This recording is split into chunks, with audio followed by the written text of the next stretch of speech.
We are doing the Blue Jays roundup for the previous week and then the upcoming series. I'm Adam. As always, I'm joined with Junior. Junior, are you ready? Let's go. Okay, Junior. So they were playing the Orioles on the last series here. Let's pull up the graphic. So it was Jays lost 7-1, then won 10-7, and then won 7-4. What were your thoughts on that series against the Orioles? Wow. When you talk about what this pitching staff did over these three games, Friday night they gave up 2 home runs to Cedric Mullins. Saturday they gave up 6 home runs, 3 to Mount Castle and another 2 to Cedric Mullins. Yeah. Then they gave up another 3 home runs on Sunday, 2 to Mancini. I've got a growing concern about this pitching staff. The bullpen's been in a bit of shambles. Charlie's already said he doesn't want to talk about it anymore because they ask him every presser. Yeah, the manager's a little bit pissed off and doesn't want to. He gets it. He's working on it. Okay. He can only do so much, and he can only put guys in that he's got. He's not walking out. These beefy bullpen arms every time he just feels like doing it. He just doesn't have a lot back there right now. And a lot of these guys are ending up on the DL. So I mean, he's in a bit of a tight spot when it comes to pitching. The good thing is the offense has been able to bail them out a few times, but you can't ride that too much because if you continue to depend on that, a la the New York Yankees, you end up not going where you need to go because you don't have the staff to do so. And there's extra pressure on those batters as we continue to go, right? Exactly. So, it was a tough series, but it could have been worse. It took a 6-run ninth on Saturday to kind of turn the series around. So thank God that happened because it would have been another bad week on the books with what happened in the garbage that happened in New York, the foul ball and then the triple play, which wasn't really a triple play. But anyway, I digress. So we're on to a fresh week now. So that's always a good thing. Okay, so let's preview the Miami Marlins. Unfortunately, this is only a couple games. So there's a couple of days off here this week. And then so you got 2 games against the Miami Marlins here. So we're coming into that series. Jays are 35-35. Marlins are 31-40. The Marlins have been on a bit of a skid, and then we all know what's been going on with the Jays lately. So Tuesday night we've got Stripling, who's 2-4 with a 4.64 ERA, going up against Alcantara, who's 4-6 with a 3.09 ERA. Now the Jays have actually hit Alcantara pretty well this year. The last meeting they had, Vladdy's batting 1,000 off of him with a home run and 3 RBIs. Obviously limited at bats. And then on the other side, the Marlins have had a bit of issue with Ross Stripling. Alcantara comes in 2-2 in June. He does have a good mix of 4 pitches and mainly the breaking stuff. So he's got that sinker, the changeup, the slider, and then he does have that fastball. But he does mix those pitches up really well, which is a good sign because the Jays like to hit off speed and they like fastballs. So that's a good mix. And then game 2, you've got Zoik because he's normally in Matt's spot, but Matt's is on the DL right now. Yeah, he's 0-2 with a 6.60 ERA. He's been doing a bit better in the minors up against Rogers, who is the bright spot of that staff on the Marlins side, who's 7-3 with a 1.87 ERA. But the one thing about Rogers that he needs to change if he expects to stay up in the bigs for a long time is he has to stop relying on his fastball so much. He throws it almost 60% of the time. Yeah. Sooner or later, teams that like fastballs, like just the Jays, are going to catch up on you. Now, he does mix in the changeup as the second most used pitch, and the drop-off is pretty good at 97 to about 84. But because there's such a huge drop-off in speed and the arm angle is going to be a little bit different, you'll be able to tell when the changeup's coming. So all they're going to do is sit back, wait for fastball, and put a charge into it. So this is all set up, and I think Friday we got the Orioles coming into Salem. So another opportunity to have a good week here, and they need it. They definitely need it because Boston took over first place, and the Yankees passed them. So we got to make up some ground before the All-Star game. Absolutely. Okay, now we move on to the big hitter.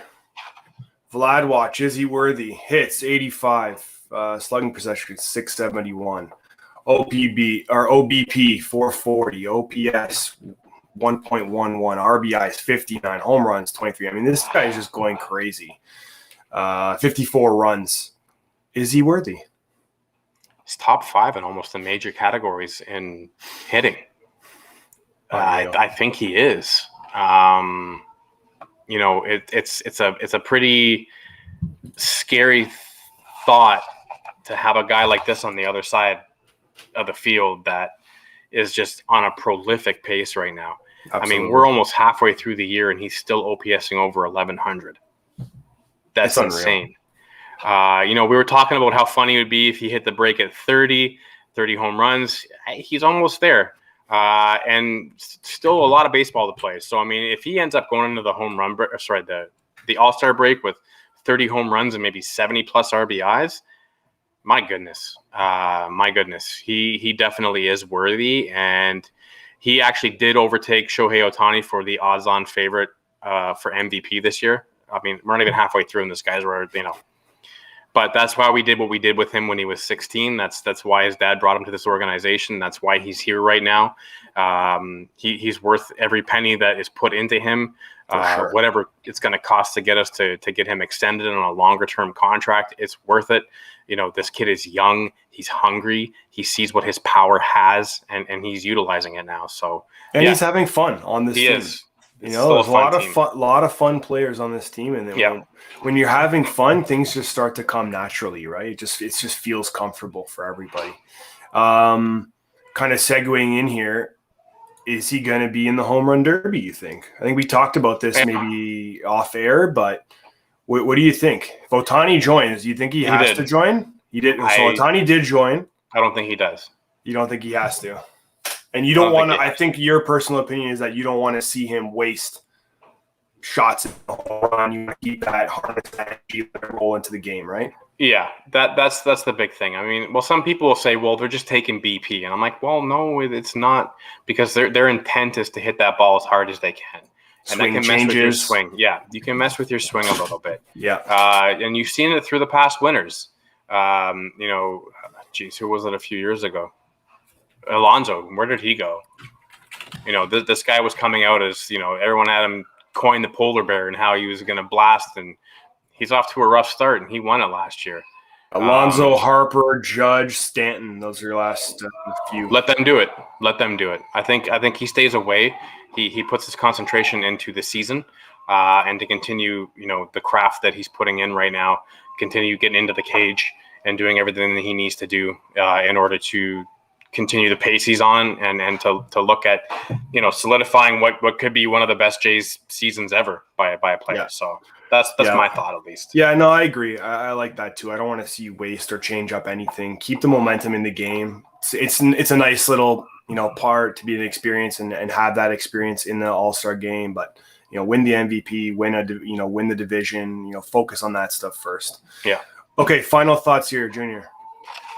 So in the news, the Jays just signed John Axford to a minor league deal. 38-year-old Canadian relief pitcher who did also just join Baseball Canada. They need arms. I mean, I guess this is just them trying to get a warm body in there to eat up some innings until injuries. You never know, back. Right? Yeah. Apparently Springer's making some decent progress in AAA, and he should be back up within the week. My concern is he's 2 for 14 while rehabbing. Prospect news, we've got number 7 Moreno, who's currently in AA, who is hitting almost 400, OPSing over 1,100. He is the number 7 overall prospect in baseball in the Jays system, which is great. But another catcher. We've got too much depth at catcher. You've got Adams, you've got Kirk, you've got Jansen, McGuire. There is Gratterall, and then when you toss Moreno in the mix, we got to start doing something with this. There's too much of a logjam, so I think there's some trades coming, and there's going to be some prospects involved too.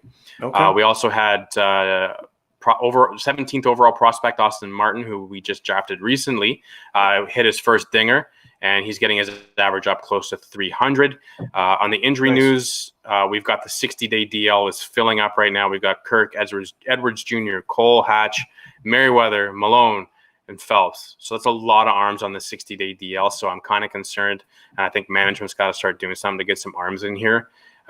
Whether that's, bringing guys up that maybe aren't ready yet or close to ready. or they got to start pulling off some trades and get some more arms in here, because without that bullpen, this team can, they need it. They need the bullpen to be competitive in this division, and everyone knows it. Yeah, if that run support drops, that's going to be an issue. So, yeah, okay, well, there you go. There you have it. That's the Blue Jays roundup. We're June 21st. That covered the weekend before, and then the upcoming series against Miami Marlins. We'll be back on Thursday with bets, and we'll give you the betting picks for the weekend there. We want to thank everybody for joining again. The easiest way to help grow our channel is to just hit that like button. Very easy to do. Just press it on the phone or on your computer. And if you want to comment below, let us know what you think about the Jays and what they should be doing, and what can they do in their bullpen. How can they make it better? Please subscribe to our channel. We'd love to have you a part of our team. So for everybody here at Offside and Out of Bounds, I'm Adam. I'm Junior, and if you're looking for cards, you like baseball cards, hockey cards, check us out tonight, 9 p.m. We're opening up some heat, some old vintage wax from the 70s, 80s, and we've got some new stuff coming too. Baseball, hockey, and then we've got some more stuff coming. So that's on Cardboard tonight at 9 p.m. live. Yes. Join us, please. All right, awesome. See ya real soon.